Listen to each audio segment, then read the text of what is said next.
নমস্কাৰ আসাম ফুডলৈ মই আপোনালোক সকলোকে পুনৰ এবাৰ স্বাগতম জনালোঁ। আজি এটা নতুন ৰেচিপিলৈ মই আপোনালোকৰ আগলৈ আহিছোঁ। নিশ্চয় আপোনালোকে ভালেই পাব। মই আজি বনাম বুলি ভাবিছোঁ মগুৰ দালি আৰু মাছৰ মুৰিঘণ্টা। তেনেহ'লে পলম নকৰি মই মোৰ ভিডিঅ'টো আৰম্ভ কৰিছোঁ আৰু আপোনালোকে চাব বুলি আশা ৰাখিলোঁ। ইয়াৰ কাৰণে প্ৰথমতে মই 250 গ্ৰাম মগুৰ দালি লৈছোঁ আৰু দালিখিনি মই ৰঙচুৱা হোৱালৈকে ভাজি লৈছোঁ। মগুৰ দালিটো এইটো কাৰণে ভাজি ল'ব লাগে কিয়নো ইয়াৰ যিটো কেঁচা গোন্ধ তেতিয়া সেই গোন্ধটো নাথাকে।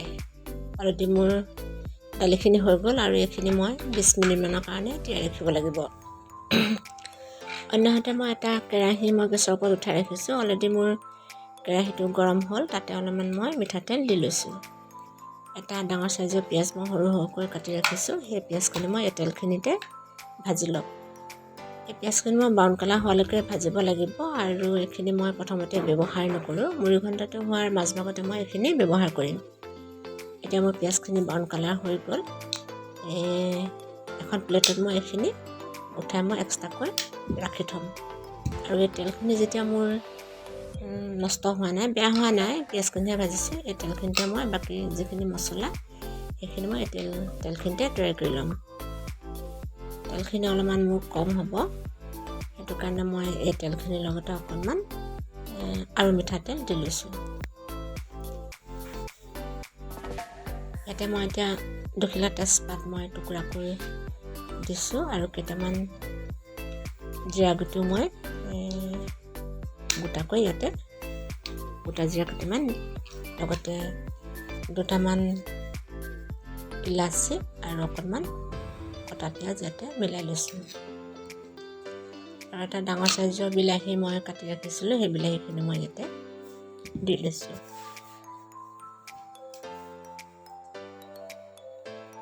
আৰু 4 চামুচেৰে 3 ভাগৰ 1 ভাগ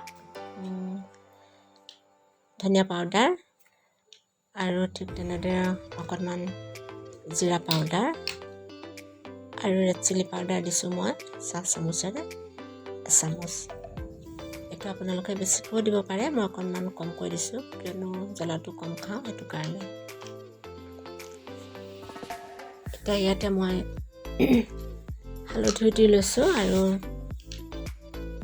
চব্জিখিনি আন্দাজত মই ইয়াতো নিমখটো মই ইয়াতে দি লৈছোঁ। আপোনালোকে যদি দিবলৈ ইচ্ছা নকৰে তেতিয়া আপোনালোকে নিমখটো পিছতো দিব পাৰে। গোটেইখিনি বস্তু মই এতিয়া মিলাই ল'ম। অন্যহাতে এটা মই ডাঙৰ পিঁয়াজ ৰুকি থৈছিলোঁ, আদা নহৰু বটাটোও মই ইয়াতে মিলাই দিম। মই আদা নহৰু পেষ্ট বনাই লওঁ, সাধাৰণতে মই এনেকৈ খুন্দিয়ে লওঁ, যিকোনো তৰকাৰীত মই এনেকৈ খুন্দি দিয়ে ভাল পাওঁ। তেতিয়াই ৰাখি দিওঁ। আদা নহৰুখিনি ইয়াতে দিলোঁ আৰু এটা মই ডাঙৰ পিঁয়াজ ৰুকি ৰাখিছোঁ, সেই ৰুকি ৰখা কেঁচা পিঁয়াজখিনি মই ইয়াতে দি লৈছোঁ। এনেকৈ পিঁয়াজটো দিলে মানে কি হয়, মুৰিঘণ্টাটো বহুত মিঠা হয়, খাবলৈ খুবেই ভাল লাগে।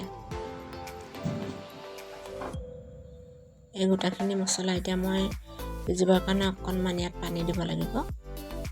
যদি পানীটো দি 2 মিনিটমান সিজোৱা নহয় তেতিয়া মানে কি হয়, মছলাৰ কেঁচা গোন্ধটো থাকি যায়। ধুনীয়া এটা গোন্ধ আহিছে।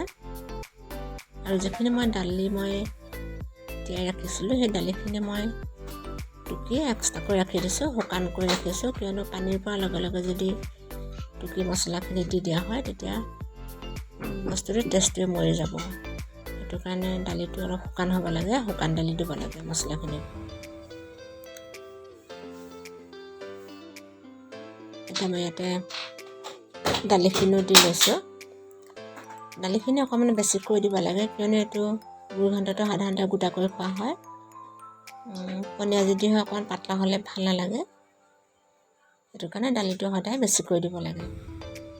এতিয়া মই মছলাখিনিৰ লগত দালিখিনি ভালকৈ মিলাই লৈছোঁ আৰু মই মাছ লৈছোঁ, বাহু মাছ। মাছখিনি মই কি কৰিছোঁ, প্ৰথমতে ভালকৈ বাছি ধুই লৈ আকৌ নিমখ আৰু হালধি পানী প্ৰায় আধা ঘণ্টামান তিয়াই ৰাখিছিলোঁ, কিয়নো মই কেঁচাকৈ মাছটো ইয়াতে দি দিম, মই ফ্ৰাই কৰি নলওঁ। আপোনালোকে যদি মন কৰে ফ্ৰাই কৰি ল'ব, কিন্তু এনেকৈ যদি আধা ঘণ্টামান নিমখ আৰু হালধি পানীত মাছটো তিয়াই ৰখা হয় তেতিয়া মাছৰ কেঁচা গোন্ধটো একেবাৰে নাথাকে। একো চিন্তা কৰিব নালাগে, আপোনালোকে পাৰিলে মাছটো কেঁচা কৰি দিব। মাছটো যদি কেঁচাকৈ দিয়া হয় মুৰ্গী ঘণ্টাটো বহুতেই সোৱাদ হয় খাবলৈ। মোৰ কেৰাহীটো অকণমান সৰু হৈছে,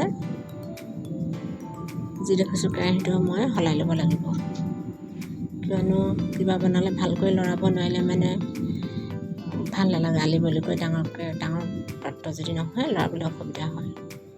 এতিয়া মই 2 মিনিট ঢাকি ৰাখিলোঁ এইটো কাৰণে যাতে মছলাখিনি তেলখিনি যাতে দালি আৰু মাছটো এডজষ্ট কৰি ল'ব পাৰে।